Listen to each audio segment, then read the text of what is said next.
8ஆம் வகுப்பு அறிவியலில் நம்ம அடுத்து பார்க்க இருப்பது தாவர உலகம். இந்த தாவர உலகத்தை பற்றி நம்ம 7th போர்ஷன்லேயும் 6th போர்ஷன்லேயும் கொஞ்சம் விரிவாகவே படிச்சிருக்கிறோம். இதில் என்ன கொடுத்துருக்குறாங்க அப்படின்னு சொன்னால், உலகத்தில் இருக்கக்கூடிய தாவரங்களுடைய சிற்றினங்கள் அப்படின்னு எடுத்துக்கிட்டிங்கன்னா 87 லட்சம் அல்லது 8.7 மில்லியன். இந்த ரெண்டு கன்வர்ஷனுமே ஞாபகம் வச்சுக்கோங்க. 87 லட்சம் அல்லது 8.7 மில்லியன் சிற்றினங்கள் இங்கே இருக்குது அப்படின்னு கொடுத்துருக்குறாங்க. மற்றபடி மற்ற நம்பர்கள்லாம் ஞாபகம் வச்சுக்கிறது கொஞ்சம் சிரமமானது. அதுவும் நான் பயாலஜிக்கல் கேண்டிடேட்டாக இருக்கும்போது நமக்கு அவ்வளோ தூரத்துக்கு ஞாபகம் வச்சுக்க முடியாது. அதனால் நான் ஒரு சில பார்ட்ஸ் மட்டும் நான் சொல்கிறேன். தாவரங்களுடைய வகைப்பாட்டை பொறுத்த வரைக்கும் முதலே நான் சொல்லியிருந்தோம், பூக்கும் தாவரங்கள், பூவா தாவரங்கள், இந்த ரெண்டும் தான் மிகப்பெரிய பிரிவு. பூக்கும் தாவரங்கள் அப்படிங்கிறதுக்கு க்ரீக்கில் என்ன பேர் அப்படின்னு பார்த்தீங்கன்னா ஃபெனரோகேம்கள்னு பேர். PHENO, ஃபெனரோகேம்ஸ் அப்படின்னு பேர். பூவா தாவரங்களுக்கு கிரிப்டோகேம்கள்னு பேர். Crypto, CRYPTO. கிரிப்டோனா மறைவானன்னு அர்த்தம். இப்போது இந்த கிரிப்டோ காயின்ஸ்லாம் வருது இல்லை, அது மாதிரி அதுதான் மறைவானன்னு அர்த்தம். அப்போ கிரிப்டோகேம்கள் அப்படின்னா பூவா தாவரங்கள், பூக்கும் தாவரங்கள்ங்கிறது ஃபெனரோகேம்கள். இந்த ரெண்டையும் ஞாபகம் வச்சுக்கோங்க. இப்போ பூவா தாவரங்களுடைய வகைப்பாடு நம்ம ஏற்கனவே பார்த்துருக்குறோம். பாக்டீரியா, ஆல்கே, அதாவது பாசிகள், பூஞ்சைகள், இந்த மூணுக்கும் சேர்த்து ஒரு பேர் இருக்குது, தாலோஃபைட்டா அப்படிங்கிற பேர் இருக்குது. காரணம், அதனுடைய உடலம் தாலஸ் என்று அழைக்கப்படுவதால். இந்த மூன்றுடைய உடலங்கள் என்ன பேர்? தாலஸ்னு பேர். அதனால் அதுக்கு பேர் தாலோஃபைட்டா. அடுத்ததாக வரக்கூடியது பிரையோஃபைட்டா, அடுத்தது டெரிடோஃபைட்டா. இது அவ்வளவும் பூவா தாவரங்கள். நீங்கள் ஞாபகம் வச்சுக்கோங்க, 3 தான்: தாலோஃபைட்டா, பிரையோஃபைட்டா, டெரிடோஃபைட்டா. தாலோஃபைட்டாவில் மட்டும் 3 உபப்பிரிவுகள் இருக்குது. அதுக்கப்புறம் வர்றது பூக்கும் தாவரங்கள், அதை அப்புறம் பார்க்கலாம் நம்ம. இப்போ பாசிகள், இந்த பாசிகளை பற்றி நம்ம ஏற்கனவே படிச்சுக்கிறோம். இருந்தாலும் அதில் இருக்கக்கூடிய சில பாயிண்ட்ஸ் மட்டும். ஆல்கா அப்படிங்கிறது லத்தீன் வார்த்தை. இது தாலோஃபைட்டா வகையை சார்ந்தது. பொதுவாக இது தற்சார்பு ஊட்ட உயிரினங்கள். தற்சார்புனா பச்சையம் இருக்குதுன்னு அர்த்தம், அவ்வளோதான். இந்த தாவரங்களுடைய உடலானது வேர், தண்டு, இலை அப்படிங்கிற வேறுபாடெலாம் இல்லாமல் இருக்கும். அதனால தான் அதுக்கு பேர் தாலஸ்னு பேர். அப்போ தாலஸ் என்றால் என்ன? வேர், தண்டு, இலை என்ற வேறுபாடற்ற உயிரினம் இருந்ததுன்னா அதுக்கு பேர் தாலஸ் அப்படின்னு பேர். பொதுவாக பாசிகள் தண்ணீரில் தான் வாழும். அது நன்னீராகவும் இருக்கலாம், கடல் நீராகவும் இருக்கலாம். இதை பற்றி படிக்கிறத நம்ம ஏற்கனவே சொல்லியிருக்கிறோம். ஆல்காலஜின்னு பேர், அல்லது ஃபைக்காலஜி அப்படின்னு பேர். இந்த பாசிகளும் பூஞ்சைகளும் ஒன்றை ஒன்று சார்ந்திருக்கும் ஒரு சில சமயம். அப்படியான தாவரங்களுக்கு லைக்கன்கள் அப்படின்னு பேர். லைக்கன்கள்ங்கிறது நமக்கு புதுசல்ல. இந்த குருமாலெல்லாம் போடக்கூடிய கல்பாசி அப்படின்னு சொல்லுவாங்கள்ல, அதுதான் இது லைக்கன்.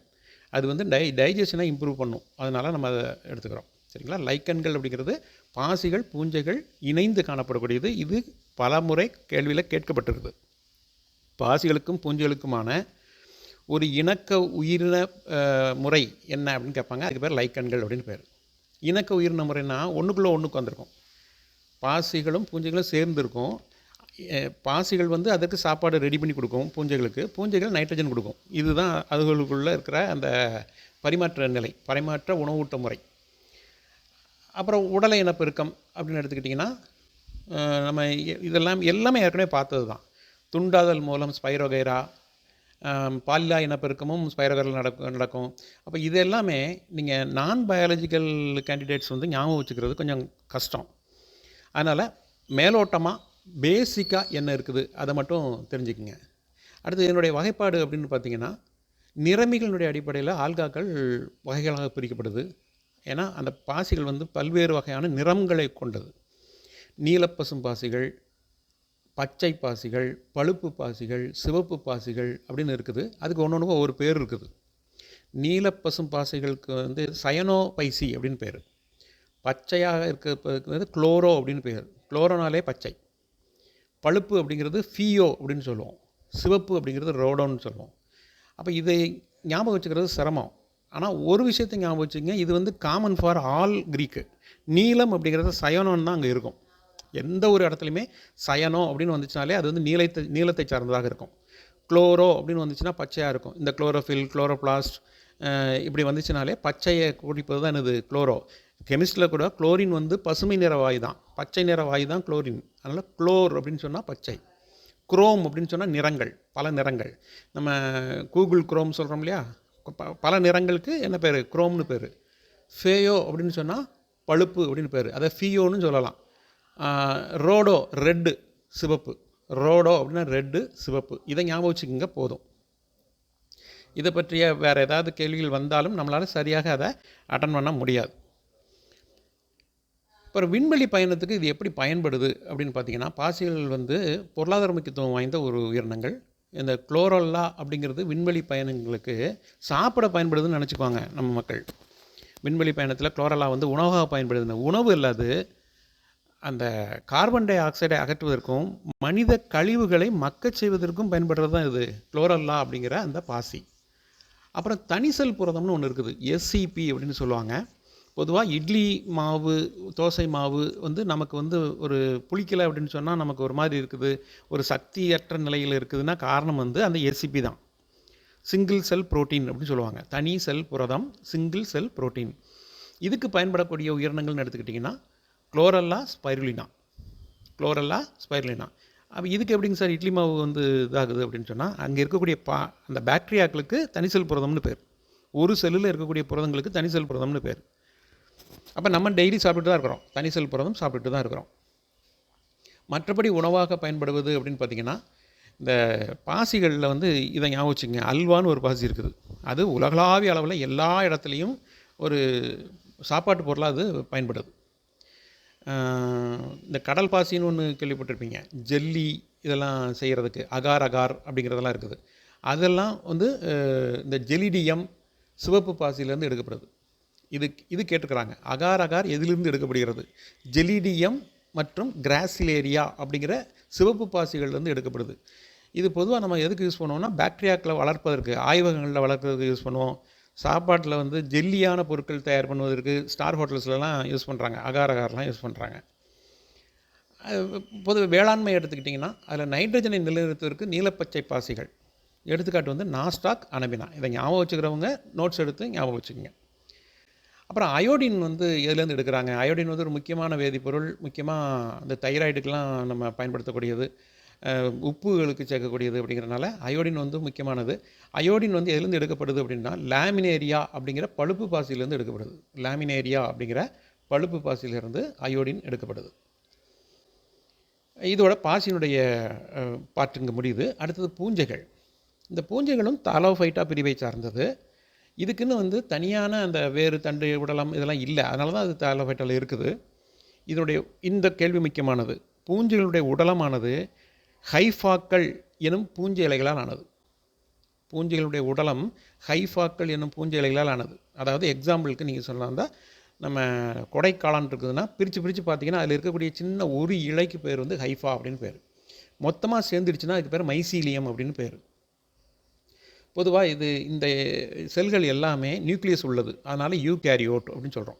நியூக்ளியஸ் உள்ள அந்த செல்களுக்கு பேர் யூகேரியோட். இது நமக்கு ஏற்கனவே தெரியும். முக்கியமாக அதுக்கு உதாரணம்னு எடுத்துக்கிட்டிங்கன்னா, ஒரு செல்லில் ஈஸ்ட் வந்து ஒரு முக்கியமான ஒரு உதாரணம். அடுத்தது ரொம்ப அண்டர்லைன் பண்ணி படிக்க வேண்டிய ஒரு விஷயம், பூஞ்சலுடைய உணவுப் பொருள் வந்து கிளைக்கோஜனாகவும் எண்ணெயாகவும் இருக்கும். இது கேட்பாங்க, இது இம்பார்ட்டண்ட்டு, பேசிக்கான ஒன்றும் கூட. பூஞ்சலுடைய உணவுப் பொருள் அப்படின்னு எடுத்துக்கிட்டிங்கன்னா கிளைக்கோஜன், எண்ணெய், இந்த ரெண்டும் தான் பூஞ்சலுடைய உணவுப் பொருள். இது வந்து எப்படிலாம் இருக்குது அப்படின்னா, ஒட்டுண்ணியாக இருக்கலாம், மட்குண்ணியாக இருக்கலாம், இணைப்புயிரியாக இருக்கலாம். இணைப்புயிரின்னு நான் சொல்கிறது லைக்கனில் இருக்குது இல்லையா, பாசியோடு சேர்ந்து வந்திருக்குல்ல, அதனால் அதுக்கு பேர் இணைப்புயிரின்னு பேர். ஒட்டுண்ணி, மட்குண்ணி, இணைப்புயிரி இப்படின்னு 3 வகையில் இது இருக்குது. ஒரு சில பூஞ்சைகள் வந்து ஒட்டுண்ணைகளாக இருக்கும். அது வந்து ஹாஸ்டோரியா, இந்த வார்த்தை ரொம்ப முக்கியம். ஹாஸ்டோரியாங்கிறது முதல் வேறு. அது மூலமாக உணவுப் பொருளையோ அல்லது நீரையோ உறிஞ்சி பெற்றுக்கொள்ளும். அந்த ஹாஸ்டோரியாங்கிறது ஒரு சின்ன டியூப் மாதிரி அந்த எந்த உயிரியை சார்ந்து இருக்கிறதோ அந்த சார்ந்து இருக்கக்கூடிய உயிரிக்குள்ளே இது நுழைத்து தனது உணவை பெற்றுக்கொள்கிறது. எடுத்துக்காட்டு வந்து செர்கோஸ்போரா பெர்சனேட்டா அப்படிங்கிறது. இது வேர்க்கடலை செடியில் இருக்கும், கருப்பு கருப்பாக அங்கங்கே புள்ளி புள்ளியாக இருக்கிறத பார்த்திங்கன்னா செர்கோஸ்போரா பெர்சனேட்டா. இந்த செர்கோஸ்போரா பெர்சனேட்டா பாதிக்கக்கூடிய நோய்க்கு பேர் டிக்கா அப்படின்னு பேர்.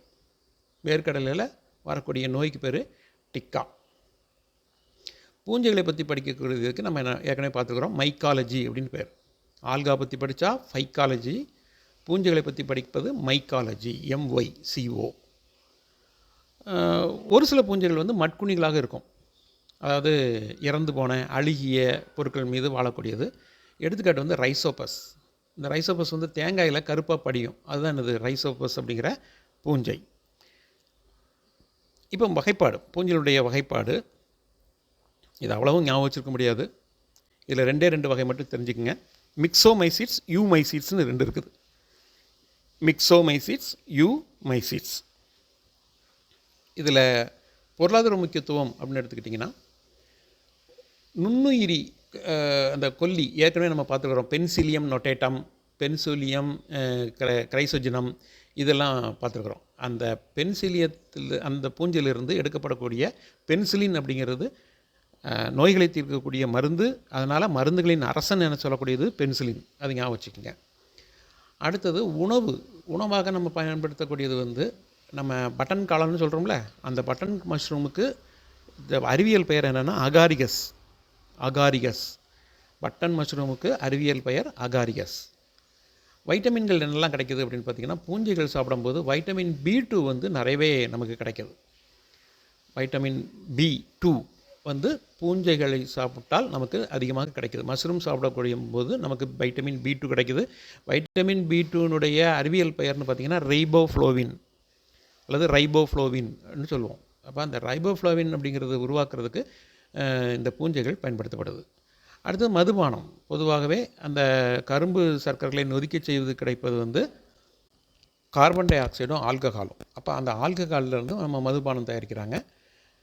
சர்க்கரை கழிவை நொதிக்க செய்வது கிடைத்து எத்தனாலாக அது மாற்றுகிறது. எத்தனால் அப்படிங்கிறது அந்த கிடைக்கக்கூடிய அந்த மதுபானத்தினுடைய பெயர். பூஞ்சைகளால் ஏற்படுத்தப்படக்கூடிய தீமைகள் அப்படிங்கிறதுக்கு ஒரு லிஸ்ட்டே கொடுத்துருக்குறாங்க. அதை வந்து முடிந்தவர்கள் ஞாபகம் வைத்துக்கலாம். 8ஆம் வகுப்பு புத்தகத்தில் அந்த நோயுயிரின்னு சொல்லி ஒரு 5 பாட்டு மட்டும் கொடுத்துருக்குறாங்க. அடுத்து பார்த்திங்கன்னா RH விட்டைகர் அப்படின்னு நம்ம ஏற்கனவே ஒன்று படிச்சுக்கிறோம். 5 உலக வகைப்பாட்டில் பூஞ்சைகள் 3வது உலகமாக இடம்பெற்றுள்ளது. நம்ம ஏற்கனவே ஞாபகம் இருக்குன்னு நினைக்கிறேன். மொனிரா, புரோட்டிஸ்டா, பூஞ்சைகள், பிளான்டே, அனிமாலியா. இதுதான் RH விட்டைகரனுடைய 5 உலக வகைப்பாடு. அதில் பூஞ்சைகள் வந்து 3வது இடத்தை பிடித்துள்ளது அப்படிங்கிறது ஒரு அறிவியல் தகவலாக நமக்கு கொடுத்துருக்குறாங்க. ஏற்கனவே இதை பற்றி உங்களுக்கு தெரியும். பென்சிலின் வந்து மருந்துகளின் அரசி மற்றும் அதை சர் அலெக்சாண்டர் ஃப்ளெமிங் 1928ஆம் ஆண்டு கண்டுபிடித்தார். முக்கியமாக இந்த மனிதரில் பூஞ்சைகள் ஏற்படுத்தப்படக்கூடிய நோய் அப்படின்னு சொல்லி ஒரு 3 இது கொடுத்துருக்குறாங்க. முடிந்தால் ஞாபகம் வச்சுக்கோங்க. ட்ரைகோஃபைட்டான் இனம் அப்படின்னு இருக்குது. ட்ரைகோஃபைட்டான் அப்படின்னு சொன்னால் தோலில் வட்டமாக அந்த ரிங் வாம்னு சொல்கிறோம் இல்லையா, அது தோன்றக்கூடியது வந்து ட்ரைகோஃபைட்டான். அப்புறம் மைக்கோஸ்போரம் ஃபர் அப்படின்னு பேர். ஃபர்னாலே முடின்னு அர்த்தம். நல்லா ஞாபகம் வச்சுக்கோங்க. ஃபர்னா முடி. மைக்கோனா பூஞ்சை. மைக்கோஸ்போரம் ஃபர் அப்படிங்கிற உயிரி நமக்கு பொடுகினை ஏற்படுத்தக்கூடியது. இது திரும்ப கேட்க வாய்ப்பு உண்டு. பொடுகினை ஏற்படுத்தக்கூடிய பூஞ்சை எது அப்படின்னா மைக்கோஸ்போரம் ஃபர். அப்புறம் பாதத்தில் கால் பாதத்தில் இந்த வெடிப்பு வரும் இல்லையா, அதை ஏற்படுத்தக்கூடியது வந்து டினியா பெடிஸ்னு பேர். டினியா பெடிஸ் அப்படின்னு பேர். பாதத்தில் வெடிப்பு வரக்கூடியதும் சரி, சேற்று புண்ணுன்னு சொல்லக்கூடிய அந்த புண்ணை ஏற்படுத்தக்கூடியதும் இதுதான். இன்னொரு முக்கியமான 3 பூஞ்சைகள் நீங்கள் ஞாபகம் வச்சுக்க வேண்டியது. கிளாவிசப்ஸ் பர்பூரியா அப்படின்னு ஒன்று இருக்குது. இது வந்து ஒரு கனவில் மிதப்பது போன்ற ஒரு வித்தியாசமான மனநிலையை ஏற்படுத்தும். ஆஸ்பெர்ஜில்லஸ் அப்படிங்கிறது குழந்தைகளிடம் ஒவ்வாமையை ஏற்படுத்தும். கிளாடோஸ்போரியம்ங்கிறது அந்த ஒவ்வாமையிலிருந்து நம்மை பாதுகாக்கும். அப்போ 3 இது: கிளாவிசப்ஸ் பர்பூரியா, ஆஸ்பெர்ஜில்லஸ், கிளாடோஸ்போரியம். இந்த 3 ஞாபகம் வச்சுக்கோங்க. 8ஆம் வகுப்பு தாவர உலகத்தினுடைய தொடர்ச்சியாக நம்ம அடுத்தது பார்க்க இருப்பது பிரையோஃபைட்டா. நம்ம ஏற்கனவே பார்த்துக்கிறோம். பிரையோஃபைட்டா அப்படிங்கிறது வந்து மிக எளிமையான தாவரம். தாலோஃபைட்டாவுக்கு அடுத்ததாக வரக்கூடிய தாவரவியல் வகைப்பாட்டில் பிரையோஃபைட்டாங்கிறது இம்பார்ட்டண்ட்டான ஒன்று. தாவர உலகத்தினுடைய இருவாழ்விகள் என அழைக்கப்படுபவை இந்த பிரையோஃபைட்டாக்கள். இவற்றுடைய வாழ்க்கை சுழற்சிக்கு நீர் மிக மிக அவசியம். வாழ்க்கை சுழற்சி அப்படின்னா என்னென்னா, கேமிட்டோஃபைட், ஸ்போரோஃபைட், மறுபடியும் கேமிட்டோஃபைட், ஸ்போரோஃபைட் இப்படின்னு போகும். இதனுடைய விளக்கம் வந்து ரொம்ப ஆழமானது. நம்ம அது தேவையில்லை, நம்ம அதை விட்டுடலாம். கேமிட்டோஃபைட், ஸ்போரோஃபைட் இதுதான் சந்ததிகள் அப்படின்னு சொல்லக்கூடியது. இந்த சந்ததி மாற்றத்தை தெளிவாக வெளிப்படுத்திய தாவர உலகத்தில் முதலாவது அப்படின்னு எடுத்துக்கிட்டால் அது பிரையோஃபைட்டுகள் தான். இந்த பிரையோஃபைட்டால் ஆண் இனப்பெருக்க உறுப்பு அப்படின்னு எடுத்துக்கிட்டால் அதுக்கு பேர் ஆந்திரிடியா அப்படின்னு பேர். பெண் இனப்பெருக்க உறுப்பு அப்படின்னு எடுத்துக்கிட்டால் அதுக்கு பேர் ஆர்கிகோனியா அப்படின்னு பேர். அப்போ ஆந்திரீடியம், ஆர்கிகோனியம் இந்த ரெண்டும் இனப்பெருக்க உறுப்புகள் பிரையோஃபைட்டுகளில். இதில் உள்ள வகைப்பாடுகள்லாம் ஞாபகம் வச்சுக்கணும்னு அவசியம் இல்லை. முக்கியமான தாவரங்கள் ஞாபகம் வச்சுக்கோங்க. ஆந்தோசராஸ், ரிக்ஸியா, ஃபினேரியா இந்த 3 தாவரங்கள் ஞாபகம் வச்சுக்கோங்க. ஆந்தோசராஸ், ரிக்ஸியா, ஃபினேரியா இது பொறுத்துகளில் வரலாம். அதனால் எது பிரையோஃபைட் எது டெரிடோஃபைட் அப்படிங்கிறதுக்கு ஒரு 4 எக்ஸாம்பிள்ஸ் ஞாபகம் வச்சுக்கோங்க. இதனுடைய முக்கியமான பொருளாதார முக்கியத்துவம் அப்படின்னா மண் அரிப்பை தடுக்கும். மிக மிக முக்கியமானது இது. மண் அரிப்பை தடுக்கக்கூடிய தாவர வகைப்பாட்டின் பிரிவு எது அப்படின்னு கேட்டாங்கன்னா பிரையோஃபைட்டுகள். ஏன்னா நீரிலிருந்து நிலத்திற்கு வந்த முதலாவது உயிரி இந்த பிரையோஃபைட்டுகள். அதான் நீர்நில தாவரம்னு சொல்கிறோம். மண் அரிப்பை தடுக்கிறதுல இது முக்கியமான பங்கு வகிக்குது. அடுத்தது ஸ்பாகனம் அப்படிங்கிற இந்த நர்சரிலாம் பச்சை கலரில் இது வச்சுருப்பாங்க. இந்த கல்யாண வீடுகளெல்லாம் அலங்காரம் பண்ணுவதற்காக நீரை தக்க வைப்பதற்காக ஒரு கட்டி கட்டியாக வச்சுருப்பாங்க. அதுக்கு பேர் ஸ்பாகனம் அப்படின்னு பேர். அந்த பிரையோஃபைட்டினுடைய ஒரு வடிவம் தான் அந்த இது. அப்புறம் பீட் அப்படிங்கிற நிலக்கரியை போன்ற மதிப்புடைய எரிபொருளை உற்பத்தி பண்ணுது. இந்த ஸ்பாகனம் தாவரத்திலிருந்து தான் உற்பத்தி ஆகுது பீட் அப்படிங்கிற அந்த நிலக்கரி.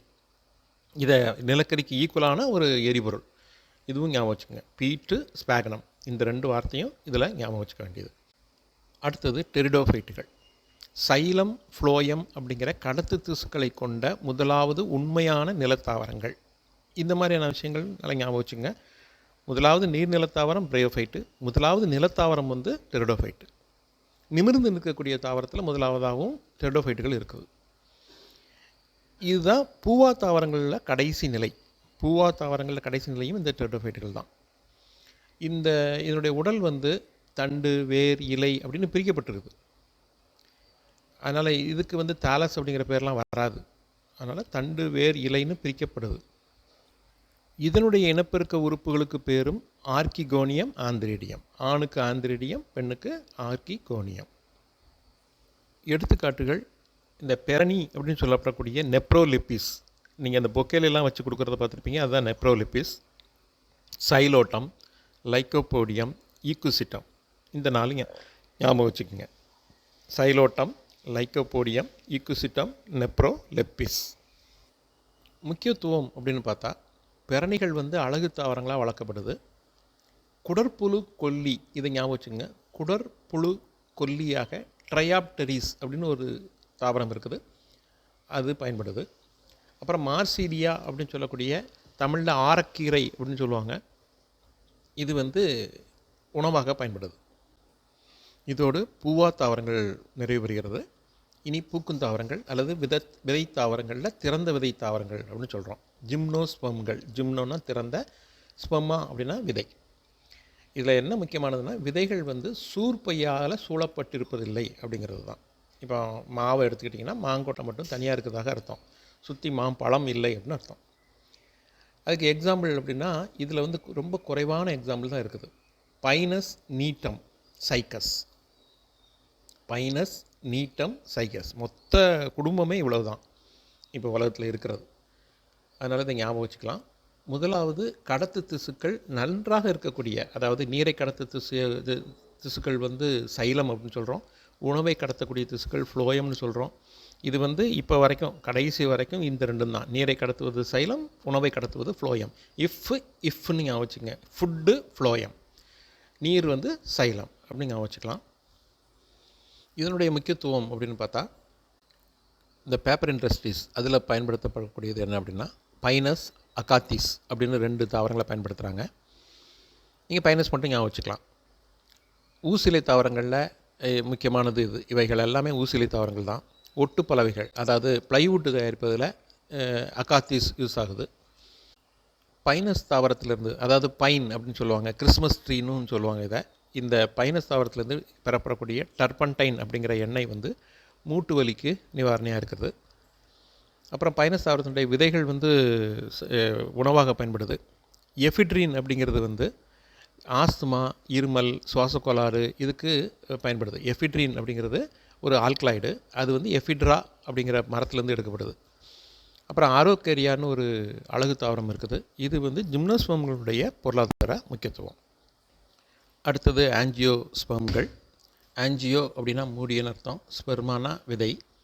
இந்த ரெண்டு சொற்களுடைய கிரேக்க வார்த்தை தான் இந்த ஆஞ்சியோஸ்பெர்ம் அப்படிங்கிறது. இதில் வந்து பொதுவாக இது வந்து மூணாக பிரிக்கப்படுது. என்ன அப்படின்னு பார்த்தீங்கன்னா, சிறு செடி, புதர் செடி, மரங்கள் அப்படின்னு மூணாக பிரிச்சிடுறோம். சிறு செடி, புதர் செடி, மரங்கள். அப்போ சிம்பிளாக ஞாபகம் வச்சுக்கலாம். சிறு செடி அப்படிங்கிறது வந்து கத்திரி செடி ஞாபகம் வச்சுக்கலாம். அதனுடைய பைனாமியல் நேம் ஞாபகம் வச்சுக்கிறது நல்லது. சொலானம் மெலாஞ்சினா. சொலானம் மெலாஞ்சினா கத்திரி. புதர் செடியில் எதை ஞாபகம் வச்சுக்கலாம்னா செம்பருத்தி ஞாபகம் வச்சுக்கலாம். ஹைபிஸ்கஸ், ரோசா சைனன்சிஸ், இது எல்லாத்துக்கும் தெரிஞ்சது. மரங்களில் மேஞ்சிஃபரா இண்டிகா அப்படிங்கிற மாமரத்தை ஞாபகம் வச்சுக்கலாம். இதில் நல்ல வளர்ச்சி அடைந்த சைலம், ஃப்ளோயம் ரெண்டுமே இதில் இருக்குது. உங்களுக்கு நல்லா தெரியும். சைலம்னா நீரை கடத்துவது, ஃப்ளோயம்னா உணவை கடத்துவது. இந்த ஆஞ்சியோஸ்பெர்ம்களை ரெண்டாக பிரிக்கிறோம். ஒருவித்திலை தாவரங்கள், இருவித்திலை தாவரங்கள் அப்படின்னு ரெண்டாக பிரிக்கிறோம். இதில் எது அட்வான்ஸ்டு, எது ரொம்ப சிறந்தது அப்படின்னா ஒருவித்திலை தாவரம் தான். இருவித்திலை தாவரங்கள் அதுக்கு முன்னதாக உள்ளது தான். அப்போ இருவித்திலை தாவரங்களுக்கு எது எக்ஸாம்பிள் அப்படின்னு பார்த்தீங்கன்னா, அவரை, மா, வேப்பமரம், ஆலமரம், இதெல்லாமே இருவித்திலை தாவரங்கள். ஒருவித்திலை தாவரங்களில் வந்து நெல், புல், இது எல்லாமே ஒருவித்திலை தாவரங்களில் வரும். இது எப்படி கண்டுபிடிக்கிறது அப்படின்னா, விதைகளை ரெண்டாக உடைக்க முடிந்தால் அது இருவித்திலை. விதைகளை வந்து உடைக்க முடியாது அப்படின்னு சொன்னால் அது வந்து ஒருவித்திலை. இதை வந்து சிம்பிளாக ஞாபகம் வச்சுக்கோங்க. எக்ஸாம்பிள் எழுதும் போதும் எக்ஸாம்பிள் கொடுத்துருக்காங்கன்னா அந்த எக்ஸாம்பிளுடைய விதையை நினச்சி பார்த்து ஆன்சர் பண்ணுங்கள். இந்த ரெண்டுக்கும் முக்கியமான வித்தியாசம், ஒருவித்திலை தாவரங்கள் சல்லிவேர் தொகுப்பு, இருவித்திலை தாவரங்கள் ஆணிவேர் தொகுப்பு. இருவித்திலை தாவரங்கள் வலைப்பின்னல் நரம்பமைவு, அந்த இலையில் வந்து வலையாக இருக்கும் நரம்பமைவு. ஒருவித்திலை தாவரங்கள் நீள்போக்கு நரம்பமைவு, பேரலாக இருக்கும் நீள்போக்கு நரம்பமைவு. மலர்கள் எடுத்துக்கிட்டிங்கன்னா அல்லி, புள்ளி, மகரந்தாள் வட்டம், சூலக வட்டம்னு வேறுபாடு இருக்கும் இருவித்திலை தாவரத்தில். ஒருவித்திலை தாவரத்தில் அந்த மாதிரியான வேறுபாடுகள் இருக்காது. சிம்பிளாக இங்கே ஞாபகம் வச்சுக்கன்னா தென்னம்பூ ஞாபகம் வச்சுக்கலாம். அந்த பூவில் எந்த வேறுபாடையும் நீங்கள் பார்க்க முடியாது. வாழைப்பூ பார்த்திங்கன்னா உள்ளே வந்து அல்லி, புள்ளிலாம் வேறுபாடு பார்க்க முடியாது. ஆனால் அதே இது செம்பருத்தி பார்த்திங்கன்னா வேறுபாடுகள் இருக்குது. ஆனால் இதில் வேறுபாடுகள் உள்ளது வந்து பழையது, வேறுபாடுகள் அற்றது வந்து புதியது. அப்படி ஞாபகம் வச்சுக்கணும். அட்வான்ஸ்டு வந்து ஒருவித்திலை தாவரங்கள் தான், பழசு வந்து இருவித்திலை தாவரங்கள். அடுத்தது வந்து வேறுபட்ட ஒரு டாபிக், வகைப்பாட்டியல், டாக்ஸானமி அப்படிங்கிற ஒரு முக்கியமான டாபிக். பாட்னியில் ஒரு முக்கியமான டாபிக் வந்து டாக்ஸானமி. இந்த டாக்ஸானமி அப்படிங்கிற வார்த்தையை ரெண்டாக பிரிக்கிறோம். டாக்சிஸ், நாமோஸ் அப்படின்னு ரெண்டாக பிரிக்கிறோம். இதில் டாக்சிஸ் அப்படின்னா வரிசைப்படுத்துதல் அப்படின்னு அர்த்தம் வரும். நாமோஸ் அப்படின்னா ரூல்ஸ் அண்ட் ரெகுலேஷன், விதி அப்படின்னு சொல்கிறோம் நாமோஸ். அப்போது வரிசைப்படுத்துதலில் வரக்கூடிய விதிகள், அதுதான் என்னது இந்த வகைப்பாட்டியல். இந்த வார்த்தையை முதல்ல உருவாக்கியவர் அண்டர்லைன் பண்ணி படிச்சுக்கோங்க, Augustin Pyramus de Candolle. De Candolle ஞாபகம் வச்சுங்க, ஈஸியாக இருக்கும். அகஸ்டின் பைரமிஸ் டி கேண்டோல் அப்படிங்கிறவர் தான் இந்த வார்த்தையை உருவாக்கியவர். இந்த வகைப்பாடுகளில் ஒரு வகைப்பாடு இருக்குது. என்னென்ன மாதிரியான வகைப்பாடுலாம் பண்ணியிருக்காங்கங்கிறதுக்கு ஒரு வகைப்பாடு இருக்குது. அது ஒரு 4 வகை நம்ம சொல்கிறோம். செயற்கை வகைப்பாட்டு முறை, இயற்கை வகைப்பாட்டு முறை, மரபு வழி வகைப்பாட்டு முறை, நவீன வகைப்பாட்டு முறைன்னு 4 வகை இருக்குது. செயற்கை, இயற்கை, மரபு வழி, நவீன வகை, அவ்வளோதான். இதில் செயற்கை, இயற்கை மட்டும் நல்லா ஞாபகம் வச்சுக்கோங்க. மற்ற ரெண்டும் பெருசாக ஒன்றும் இது பண்ணணும்னு அவசியம் இல்லை. செயற்கை வகைப்பாட்டு முறையை முதல்ல உருவாக்கியது கார்லஸ் லின்னேயஸ் அப்படிங்கிறவர். உங்களுக்கு நல்லாவே தெரிஞ்சிருக்கும், வகைப்பாட்டினுடைய தந்தையே அவர் தான், கார்லஸ் லின்னேயஸ். அவர் எழுதிய புத்தகத்துக்கு பேர் ஸ்பீசிஸ் பிளான்டாரம் அப்படின்னு பேர். அவர் எழுதிய புத்தகத்துக்கு பேர் ஸ்பீசிஸ் பிளான்டாரம். இயற்கை வகைப்பாட்டு முறையை உருவாக்கியவர்கள் 2 பேர், பெந்தம் மற்றும் Hooker. George Bentham, sir Joseph Dalton Hooker அப்படிங்கிற இந்த 2 பேர் தான் இந்த இயற்கை வகைப்பாட்டு முறையை உருவாக்குறாங்க. இவங்க எழுதின புக்குக்கு பேர் ஜெனிரா பிளான்டாரம் அப்படின்னு பேர். அவர் எழுதுனது, லின்னேயஸ் எழுதுனது ஸ்பீசிஸ் பிளான்டாரம், இவங்க எழுதுறது ஜெனிரா பிளான்டாரம். பொதுவாக இந்த தாவர வகைப்பாட்டிற்கு உதவியாக இருப்பதற்கு ஒரு கருவி அப்படின்னு எடுத்துக்கிட்டோம்னா அது வந்து ஹெர்பாரியம். இந்த ஹெர்பாரியம் அப்படிங்கிறது ஒன்றும் இல்லை, தாவரங்களை வந்து முதல்ல சேகரித்து அழுத்தி உலர்த்தி ஒரு அட்டையின் மேலே ஒட்டி ஏற்றுக்கொள்ளப்பட்ட ஏதாவது ஒரு வகைப்பாட்டின்படி வரிசைப்படுத்தக்கூடிய முறைக்கு பேர் தான் நம்ம ஹெர்பாரியம் அப்படின்னு சொல்கிறோம். நம்ம கிடைக்கிற தாவரங்கள் எல்லாத்தையும் நல்லா அழுத்தி உலர்த்தணும். உலர்த்தி அதை வந்து ஒரு இதில் ஒட்டி வச்சுக்கிட்டு அதுக்கப்புறம் அனலைஸ் பண்ணி அதை வகைப்பாடு செய்வது அப்படிங்கிறது தான் இதுக்கு மீனிங். ஹெர்பாரியம் அப்படின்னு பேர். எப்படி பிளானட்டோரியம், அக்வேரியம் அப்படின்னு இருக்குதோ அதே போல் இது வந்து ஹெர்பாரியம். இந்த தாவரங்களுக்கு வந்து பெயரிடுதல் அப்படிங்கிறதுக்கு ஒரு முறைகள் வச்சுக்கிட்டாங்க. எப்படி நமக்கு வந்து நம்ம பேர் முதல்ல, அப்பா பேர் பின்னாடி அப்படின்னு இருக்குதோ, அதே போல் 2 பேராக இருக்கிறதோ, அதே மாதிரி இருசொற் பெயரிடுதல் அப்படிங்கிற ஒரு முறையை வைத்துக் கொண்டார்கள். இதை வந்து ரெகுலேட் பண்ணுறதுக்கு ஒரு அமைப்பும் உருவானது. ஐசிபிஎன்னு பேர், அகில உலக தாவரவியல் பெயர் சூட்டும் சட்டம். International council for botanical nomenclature அப்படின்னு பேர். இந்த ஐசிபிஎன் அப்படிங்கிறது ஒரு அமைப்பாக அது செயல்படுது. இதில் நீங்கள் ரொம்ப முக்கியமாக ஞாபகம் வச்சுக்க வேண்டியது, இந்த இருசொற் பெயரிடும் முறையை முதல்ல அறிமுகப்படுத்தியவர், நல்லா கவனிக்கணும், இது வந்து அறிமுகப்படுத்தியவராக அந்த வேர்டை அண்டர்லைன் பண்ணிக்கோங்க. காஸ்வேர்டு பாகின், அறிமுகப்படுத்தியவர் காஸ்வேர்டு பாகின் 1623. பயன்படுத்தியவர் கர்லஸ் லின்னேயஸ், அது 1743. சரிங்களா? அதில் இந்த ரெண்டுக்குள்ள வித்தியாசம் நமக்கு தெரியணும். அறிமுகப்படுத்தியவர் வந்து காஸ்வேர்டு பாகின், பயன்படுத்தியவர் வந்து கர்லஸ் லின்னேயஸ்.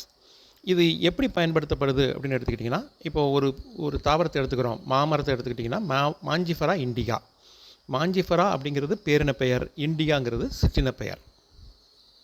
இப்படியாக 2 சொற்கள் இணைந்தது தான் ஒரு தாவரத்தின் பெயர். அதனால தான் இது இருசொற் பெயரிடும் முறை அப்படின்னு சொல்கிறோம். இப்போ பயன்கள் என்னென்னலாம் இருக்குது, மருத்துவ தாவரங்களை பற்றி கொஞ்சம் கொடுத்துக்கிறாங்க. ஒரு 5 தாவரம், இதை கரெக்டாக ஞாபகம் வச்சுக்கோங்க. ஏதாவது ஒரு கொஸ்டினில் கண்டிப்பாக கேட்பாங்க. முதலாவது குப்பை மேனி, அக்காலிஃபா இண்டிகா, அதான் குப்பை மேனி. இது வந்து குடும்பம் வந்து யூஃபோர்பியேசி அப்படின்னு பேர். இது எதுக்கு பயன்படுது அப்படின்னு பார்த்தீங்கன்னா, தீக்காயத்துக்கு மருந்து, உருளைப்புழுக்களுக்கு மருந்து. உருளைப்புழு, வயிற்றில் வரக்கூடிய உருளைப்புழுக்களுக்கு இது மருந்து. அடுத்தது ஈகிள் மார்மெலோஸ். புக்கில் ஏகிள்னு கொடுத்துருப்பாங்க, ஆனால் சரியான உச்சரிப்பு வந்து ஈகிள் மார்மெலோஸ் அப்படிங்கிறது வில்வம். நமக்கு எல்லாருக்கும் தெரிஞ்ச ஒரு தாவரம் தான் வில்வம். இது வந்து ரூட்டேசி குடும்பத்தை சார்ந்தது. தீராத வயிற்றுப்போக்கு, செரிமான கோளாறு, சீதபேதி இதை குணப்படுத்துவது இந்த வில்வம். அடுத்தது சொலனம் ட்ரைலோபேட்டம், தூதுவளை. இது சொலனேசி குடும்பத்தை சார்ந்தது. காசநோய், ஆஸ்மாவுக்கு, இருமலுக்கு மருந்தாக பயன்படுத்தக்கூடியது. அடுத்து கீழாநெல்லி, நல்லா எல்லாத்துக்கும் தெரிஞ்சது, ஒரே ஒரு பயன்பாடு, கல்லீரலுக்கு வலிமையை கொடுக்கக்கூடியது, கல்லீரல் நோய்களுக்கு மருந்தாக பயன்படுத்தக்கூடியது. இது ஒன்று தான் உலகத்திலேயே. மஞ்சக்காமாலைக்கு உலகம் முழுக்க பயன்படுத்தக்கூடிய ஒரே ஒரு மருந்து இந்த கீழாநெல்லி. அதனுடைய பைனாமியல் நேம் ஃபில்லாந்தஸ் அமாரஸ். இதுவும் யூஃபோர்பியேசி குடும்பத்தை சார்ந்தது. குப்பை மேனியும் இதுவும் ஒரே குடும்பத்தை சார்ந்தது, ஞாபகம் வச்சுக்கோங்க. அடுத்தது நமக்கு நன்றாக தெரிந்த சோற்றுக்கற்றாழை, அலோவெரா அப்படின்னு பேர். அலோவெரா, VERA தான், ALOEVERA, அலோவெரா. இது லில்லியேசி குடும்பத்தை சார்ந்தது, அதாவது வெங்காய குடும்பம். இது லில்லியேசி குடும்பத்தை சார்ந்தது. இது வந்து என்ன பண்ணுதுன்னா, மூல நோய், தோல் பகுதி, நம்ம தோல் நோய்களை குணப்படுத்தக்கூடியது, வயிற்றுப்புண்ணை குணப்படுத்தக்கூடியது இந்த அலோவெரா. இத்துடன் தாவர உலகம் அப்படிங்கிற இந்த சாப்டர் நிறைவேறுகிறது.